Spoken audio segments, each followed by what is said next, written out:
Let me now turn the podium over to His Excellency, the Prime Minister of Pakistan, Mr. Imran Khan.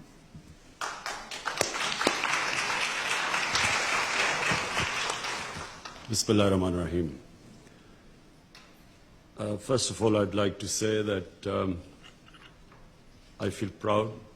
I'm sitting with a statesman of our times, Dr. Mahatir Muhammad, who I respect, and I admire the way he has transformed Malaysia.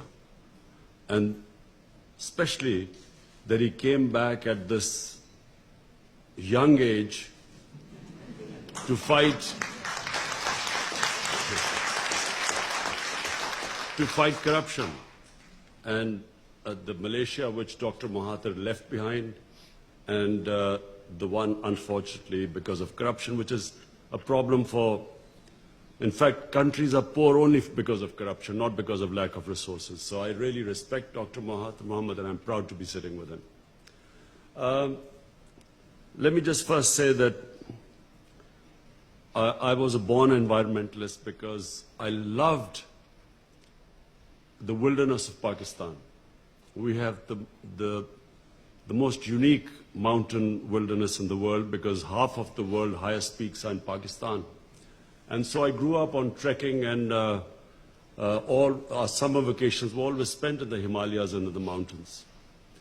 And in time I saw, with a lot of pain, our forests dwindling, and our forest cover each year was reduced by a mixture of corrupt politicians who connived with the timber mafia.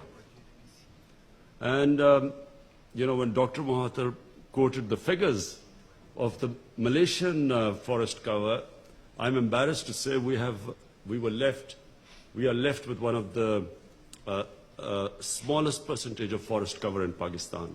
So when my party won an election 6 years ago in the province of Pakhtunkhwa, we decided that we would do something which no other Pakistani government had ever done.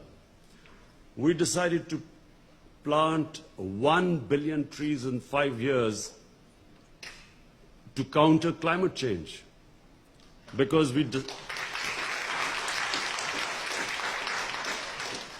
Pakistan happens to be, unfortunately, in the top 10 countries most vulnerable to climate change. The water, 80% of the water in our rivers comes from our glaciers. And because of global warming, our glaciers are melting at a faster rate than we hear of glaciers, for instance, on the poles.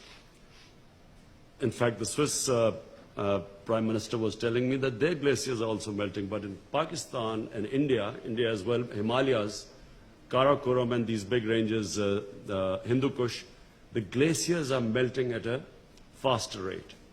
So the only thing we can do, because Pakistan contributes hardly anything to emissions of greenhouse gases. The rich countries who are really responsible should really help countries like Pakistan and other countries which are now trying to compensate for the damage done by these greenhouse gas emissions.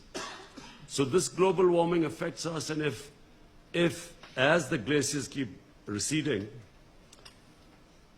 the whole, not just the Indus Basin, but the two great river systems, the Ganges Basin in India, the future for hundreds of millions of people is going to be affected. So we tried our best. In a province, we planted 1 billion trees. No one thought it would be possible. But we used a unique method, and I must commend our team, which was involved in this planting of 1 billion trees. We enlisted local communities, women who would be living in mountain areas. We paid them money to grow nurseries. And then young men also living in mountain communities, we hired them as guards to protect as the saplings grew. So it was one of the most successful campaigns acknowledged by WWF, by World Economic Forum, by Bond Challenge. We planted 1.1 billion trees in 5 years. So now, when my party won elections a year ago, we became even more ambitious, and we have given ourselves a target of 10 billion trees. So in the next 5 years, we hope to plant 10 billion trees in Pakistan to counter the effects of climate change. And we are going to use the same method of employing people in remote communities.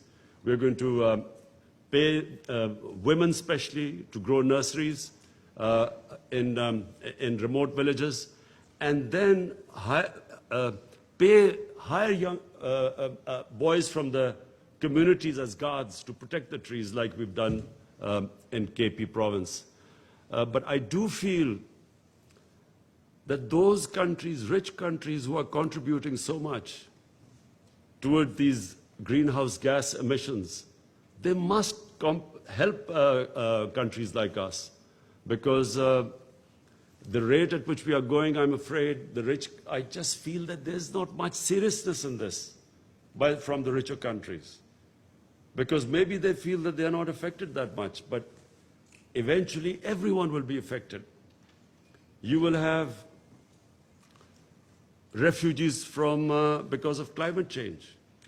And already we see this refugee crisis and in Europe, people trying to get into richer countries.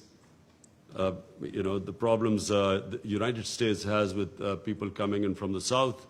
So this is only going to grow, and that's why the world as a whole must tackle climate change. And they must deal with it with much more seriousness than we see right now. Thank you.